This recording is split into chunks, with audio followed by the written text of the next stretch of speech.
नमस्कार मित्रांनो, मी गणेश मानकर इग्नाइट अकॅडमीच्या प्लॅटफॉर्मवर तुम्हा सर्वांचे मी स्वागत करतो। तर भूमी अभिलेख विभाग भरती 2025 संदर्भात पुन्हा एकदा नवीन अपडेट आलेले, याचं नवीन परिपत्रक आलेले, ज्याच्यानुसार आता सुधारित आकृतीबंध जो आहे तो सादर करण्यात आलेला आहे आणि याच्यामध्ये भूकर मापकाचे आपल्याला 1124 पद जे आहेत तर ती रिक्त बघायला मिळतात। म्हणजे आगामी काळात याची पुन्हा एकदा जशी मागे ऍड आली होती तशी मोठी ऍडव्हर्टाइजमेंट जी आहे तर ते त्यांना बघायला मिळू शकते आणि सिव्हिलच्या उमेदवारांना मात्र इथं खूप चांगली संधी असणार आहे आणि याची देखील जर तुम्ही तयारी करत असाल तर याची दर्जेदार अशी बॅच आपण आपल्या इग्नाइट अकॅडमीच्या ऍप्लिकेशनवर लॉन्च केलेली मित्रांनो। याच्यामध्ये आपण टेस्ट सिरीज, सर्व लेक्चर्स, नोट्स, अनलिमिटेड व्ह्यूज असतील आणि याच्यामध्ये तेच फॅकल्टी तुम्हाला शिकवणार आहेत की ज्यांनी याआधी देखील खूप योग्य असं मार्गदर्शन केलेले आणि ज्यांच्या मार्गदर्शनाखाली खूप सारे उमेदवार ही परीक्षा जी आहेत तर ती क्रॅक केलेले त्यांनी।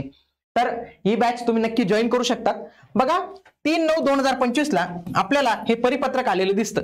हे परिपत्रकाचा विषय काय आहे की भूमी अभिलेख विभागातील मंजूर पदांचा आढावा घेऊन सुधारित आकृतीबंध सादर करण्याबाबत आता यांनी काय केले की या डिपार्टमेंटने हा आकृतीबंध सादर केलेला आहे सरकारला। सरकारचं जे सामान्य प्रशासन विभाग आहे ते काय करेल, वित्त विभागाची मंजुरी घेईल की अहो एवढा खर्च आपल्याला येणार आहे, मग एवढी आपण पद मंजूर करायचीत का, एवढी पद भरायचीत का, तर ते वित्त विभागाची परवानगी घेऊन सामान्य प्रशासन विभागाचा पुन्हा एकदा जी आर येईल। म्हणजे आपला पुन्हा एक व्हिडिओ होईल मित्रांनो, पुन्हा आपली एकदा भेट होईल, त्याच्यामध्ये सरकारकडून जेव्हा मंजूर करून आलेला हा जी आर आपल्याला बघायला मिळणार। म्हणजे हा परिपत्रक आहे पण तो जी आर निघेल डायरेक्ट सरकारचा आणि त्याच्यामध्ये डायरेक्ट आपल्याला किती पद त्यांनी मंजूर केलेली आहेत, किती पद रिक्त आहेत, किती पद भरण्यासाठी मान्यता दिलेली, या सर्वांची माहिती जी आहे तर ते आपल्याला होणार आहे।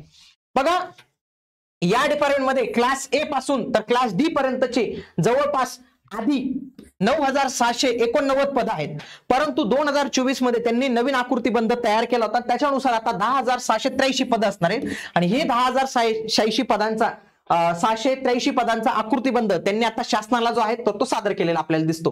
त्यासोबतच विशेष उप अधीक्षक भूमी अभिलेख यांची जी 17 कार्यालय होती ती आता त्यांनी दुप्पट करण्याचा निर्णय घेतलेला आहे। जेव्हा कार्यालय दुप्पट होतात तेव्हा कार्यालयामधील सर्व कर्मचारी पण आपल्याला दुप्पट करावे लागतात, तर ती अशी 34 कार्यालयाचा त्यांनी प्रस्ताव जो आहे तर तो शासनाला इथं ठेवलेला आहे। त्यासोबतच शिपाई या पदाबद्दल अपडेट दिलेले, परंतु आपल्याला जी खरी अपडेट पाहिजे ना तर ती भूकर मापक या पदाबाबत पाहिजे। बघा भूकर मापक एस साठी वेतन श्रेणी 19,963,200, मंजूर पद किती 4,299, भरलेली किती 3,175, रिक्त किती आहेत बघा 1,124 पद इथं रिक्त बघायला मिळतात। किती 1,124 पद आपल्याला इथं रिक्त जे आहेत तर ते पाहायला मिळतात। त्यासोबतच नवीन 70 पद देखील त्यांनी इथं निर्माण आपल्याला केलेले दिसतात आणि याआधी देखील खूप मोठ्या प्रमाणावर जर आपण पाहिलं तर बघा 26/8/2025 लाच यांच्याच विभागाकडून परिपत्रक आलं होतं, ज्याच्यामध्ये त्यांनी ग्रुप सी मधील जे काही रिक्त पद आहेत तर ती भरण्याबाबत सरसेवेने भरण्याबाबतचं परिपत्रक जाहीर केलेलं होतं आणि आपलं हे जे भूकर मापक पद आहे तर ते आपल्याला ग्रुप सी मध्ये जे आहेत तर ते पाहायला मिळतं। त्याच्यामध्ये जर पाहिलं तर ग्रुप सी च्या जवळपास 905 जागा ज्या आहेत तर ते आपल्याला इथं रिक्त बघायला मिळतात। आता हा जर नवीन आकृतीबंध सादर केला तर आणखी या पदांमध्ये जे आहे तर ती वाढ आपल्याला इथं बघायला मिळू शकते।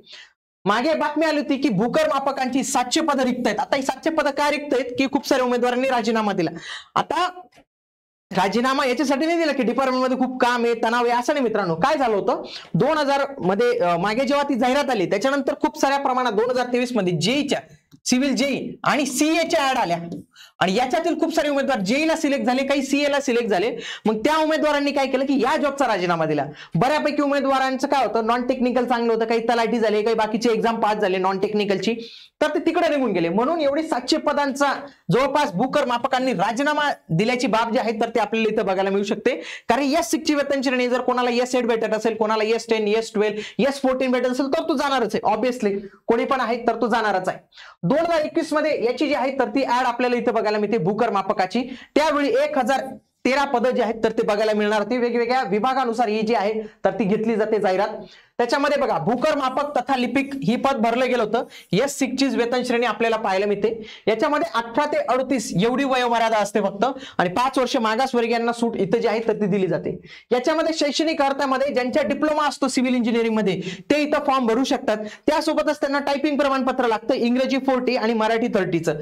जरी ते नसेल तरी तुम्हाला फॉर्म भरता येतो, काही प्रॉब्लेम नाही, फक्त तुमच्याकडे डिप्लोमा कंप्लीट पाहिजे। त्यासोबतच तुमचा ITI पण लागतो, सर्वेक्षणचा ITI 2 वर्षाचा जर तुम्हाला सर्वेक्षणचा ITI असेल तरी तुम्ही याचा फॉर्म जो आहे तो भरू शकता।